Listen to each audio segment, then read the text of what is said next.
Halo, kita belajar lagi. Materi kita hari ini ialah mengenai faktor pendorong interaksi sosial.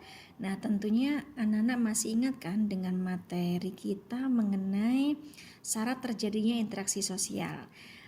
Pertama, ada kontak sosial, dan yang kedua, adanya komunikasi. Nah, sekarang kita ke faktor pendorong interaksi sosial. Ada beberapa hal yang harus kalian ketahui. Yang pertama ada imitasi. Imitasi di sini sebagai proses belajar atau meniru. Siapa yang ditiru? Yaitu orang-orang yang menjadi idolanya, orang-orang yang dianggap lebih berwibawa atau lebih baik dari dirinya. Misalkan, Arjuna mengikuti tren rambut yang sedang ngehits pada tahun ini. Nah, itu merupakan imitasi. Nah, kemudian yang kedua ada identifikasi. Identifikasi di sini adalah dorongan atau keinginan untuk menjadi sama persis seperti orang lain, baik penampilannya, gaya hidupnya maupun perilakunya. Siapa yang dia tiru? Yang dia tiru biasanya ialah sang idola atau orang-orang yang berkarisma. Contohnya, operasi plastik yang sering dilakukan oleh para gadis-gadis di Indonesia karena mereka melihat atau mengidolakan para artis dari Korea atau dari kalangan K-pop. Yang ketiga ada sugesti. Sugesti berarti pandangan yang melihat atau menuruti sikap atau masukan dari orang lain supaya kita enak, kita nyaman. Nah, sugesti ini berarti dilakukan oleh orang-orang yang benar-benar berwibawa dan mumpuni di bidangnya anak-anak.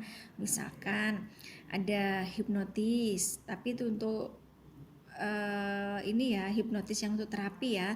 Bahkan ada juga hipnotis yang disalahgunakan, misalkan gendam gitu, atau sugesti pengaruh dari seorang dokter kepada pasiennya supaya cepat sembuh. Nah, itu bisa sugesti. Atau mungkin Nawang membeli produknya Pantene karena dia menyukai Maudy Ayunda. Jadi dia tersugesti. Dari awalnya suka ke Maudy Ayunda, akhirnya dia ikut-ikutan menggunakan produk yang diiklankan oleh Maudy Ayunda. Itu masuk sugesti. Nah, kemudian yang keempat ada simpati. Simpati merupakan rasa tertarik kepada orang lain yang seolah-olah berada dalam keadaan orang lain tersebut. Misalkan kita senang ketika ketemu teman, kita sedih ketika kita kehilangan, kita kasihan ketika melihat orang yang kondisinya kurang dari kita. Nah, kemudian ada empati. Kalau empati itu kepedulian bentuknya. Nah, kalau bahasa sosiologinya itu ada namanya filantropis, ada kedermawanan, kemurah hatian. Nah, jadi empati ini adalah tindakan yang nyata dari simpati. Misalkan menolong temannya yang terjatuh dari sepeda, kemudian membantu mengobati lukanya, jadi seperti itu. Nah, kemudian asosiatif, macam-macamnya ada, diantaranya kerjasama. Dan kerjasama di sini itu berarti ini ya, upaya untuk mengurangi beban orang lain. Nah, anak-anak, hubungan sosial dengan komunikasi sosial itu sangat berbeda.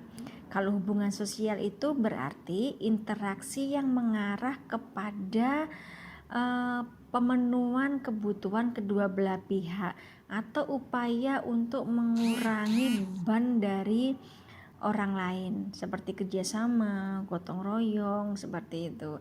Nah, macam-macamnya yang pertama ada yang namanya bargaining. Bargaining berarti kerjasama dalam urusan perdagangan ya anak-anak, yang baik barang maupun jasa. Nah, Bu, kalau bargainingnya kita ngerjain tugas bagaimana? Itu masih masuk di kerjasama secara umum.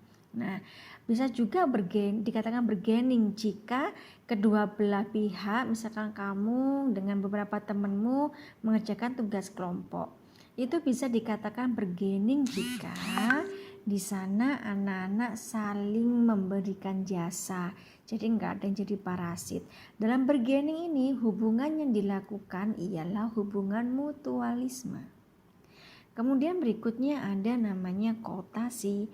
Kooptasi ini bentuk kerjasama dengan menerima unsur baru. Siapa unsurnya, siapa yang disepakati, siapa yang diturutin? Biasanya ialah pemimpin dalam organisasi, contohnya mematuhi keputusan presiden, mematuhi keputusan pemimpin rapat, itu masuk kooptasi. Nah, kemudian ada koalisi.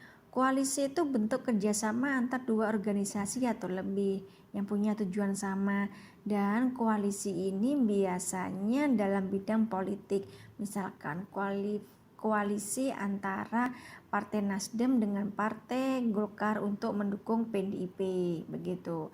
Kemudian joint venture ini kerjasama dalam sebuah proyek, misalkan pengeboran minyak, pengeboran sumur untuk ladang industri misalkan. Nah, joint venture dengan bargaining itu adalah dua konsep yang berbeda.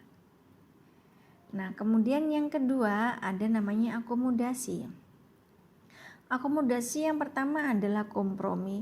Kompromi ini berarti pihak-pihak yang terlibat pertentangan itu saling meredakan tuntutan anak-anak, karena menganggap semua masalahnya selesai. Biasanya diselesaikan hanya dengan minta maaf.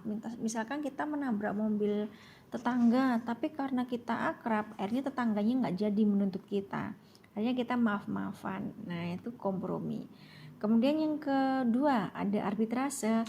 Arbitrase itu bentuk akomodasi yang terjadi jika pihak yang berselisih itu mengundang pihak ketiga karena dianggap pihak ketiga ini netral, dan pihak ketiga di sini memiliki kedudukan yang lebih tinggi.